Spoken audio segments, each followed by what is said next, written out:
The only one I did not use it on was the black, solid black with his soccer. I turned it away for that one. Yeah, because we don't want to have background. Okay, I didn't catch that until just now.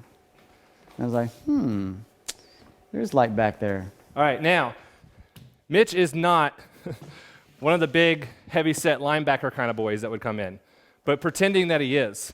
This is a great pose that if you have kind of the big, thick guys. I think a lot of times people struggle with, Mitch is kind of built and he's, average build or better, so, he's kind of easy to photograph. What do you get when you get the big linebacker kind of guy coming in? So this is a great pose for that. And what this is going to do is we're actually going to kind of hide like the gut area on a senior boy. So we can actually bring Mitch down here behind this box. And I'm actually going to put his arm like up on here and lean his elbow down. So this box is going to hide everything that we don't want to show on a really big guy. So that's going to kind of help us out there. Even the guys want to look good, just because, just like girls want to look good. So we want to make sure that we pose them and make them look the best they can look. And I just, took away that little canvas that we had, took that away, and now just go, the painting that's on there, that's Tim did that, our photographer, and he just painted right on the wall. They're lucky to have a painter in their studio. Another option, you could use the wall, then we put something in front of the wall, and then we use a canvas. So right in the same spot, we've had 3 different backgrounds, really quick and easy. There you go, right there's looking great. We're going to turn the head just slightly that way. That's looking good. I really enjoy having Brian Killian as my assistant. That's really working for me. There's some people that we visited that don't have assistants, and by the end of the day, they're like, I could deal with that because I was helping them move stuff around.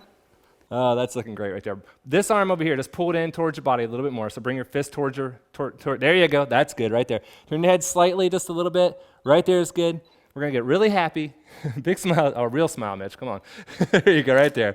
All right, that's perfect. That's a good looking shot. I did a little crank on the camera too, just to give a little bit more motion. So nice looking shot there. I've noticed a number of, maybe the last few poses, their body's turned away from the light and then you turn their head back into it, as opposed to turning their bodies into the light along with their head. Yeah, I almost always explain that posing. Yeah, I almost always shoot that way. I'm doing it's kind of like a cross light coming across. So I'm shooting. My philosophy on light is I always want to turn the head towards the light. The face towards the light at all times. So most of the time, that's what I'll do is I'll pose with the body going away from the light and bring the head back towards it. The reason sometimes we do that, especially depending on the outfits, girls has things with sparkles in it. If you get that cross lighting, it's going to pick up a lot of those details. It's just like wedding photographers. Wedding photographers do that all the time, where they skim the light across the bridal dress and bring the face back towards the light to get all that beading detail. Kind of similar with that. Not so much with with Mitch because he's a guy with a plaid shirt. But it's still that same philosophy. The main thing is no matter what, always turn the face towards the light. That's our key. I never want to have his face going away from the light. You'll get dead eyes. They won't like them. They won't buy them. Colleen, what else did you tell me to do? Go right on the floor. Oh, all the way down. Yeah, the manager is in the back of the room, the owner. He needs me to tell him what to do. So we're going to bring him all the way down to the floor and kind of skim across the floor. And this is where you're going to get some cool reflections from the laminate flooring. Now, this is wood laminate flooring. You can get this anywhere. Oh, yeah. At Home Depot now, you just pick out your color that you like, and then you can do it in a day. Be done with it. Yeah. And it's cool. If you don't like it in a couple years, you just rip it up and get rid of it. And we've done that a couple times. All right, we're actually going to lay you right down on the floor. So you're going to come all the way down like this. So we're going to bring you down here, real low. Do like 2 fists, I think. We'll kind of start there, and I'll double check you from the camera. We'll do 2 fists and kind of slightly turn your face towards the light a little bit, just like that. Now we're going to bring this softbox down a little bit in front of him, a little bit lower, as low as I can. We are on a rail system, so we're not going to be able to get down all the way down. And then we'll bring the reflector in here nice and close too, kind of help us out on that end. And then I'm going to get as low as I can. Another reason not to be tethered. Or by a longer cord. Or by a longer cord, yeah. All right, so we're way down here on the floor, shooting straight across it. When you get down on the floor, you start to see things from a little bit different angle. And all of a sudden things, it kind of fires up that creativity a little bit because you so often just kind of stay at the standard position on your tripod. It's kind of fun to get down and do something different, way down low or way up high. All right, tilt the top of your head this way just a little bit. There you go, right there. Keeping it serious, just like that right there. That's perfect. Stay right there.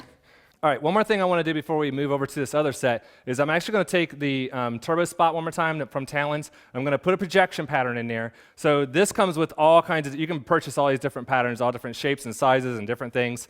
And we're actually going to drop the pattern inside the turbo spot. We'll pull back our softbox a little bit. We're going to skim the turbo spot right across the floor. And you'll be able to see the difference, what it looks like from really soft softbox lighting to doing something a little bit more harsh with the turbo spot and coming across that floor and doing some really cool patterns. You know, things really start to look different when you start doing, you know, more harsh or different kind of lighting techniques. So we'll drop that in here.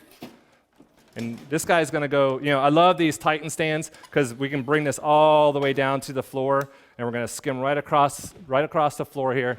The patterns have a focusing situation on the box, so we can drop the pattern in, and then you can, I usually like make mine really sharp, and then I'll back it off a little bit so it's not quite so in focus, and then, you know, kind of point it where we want to. The main thing is too, when I get him down here, I want to make sure that I have a lot of white light in his face, and there's no shadows going across his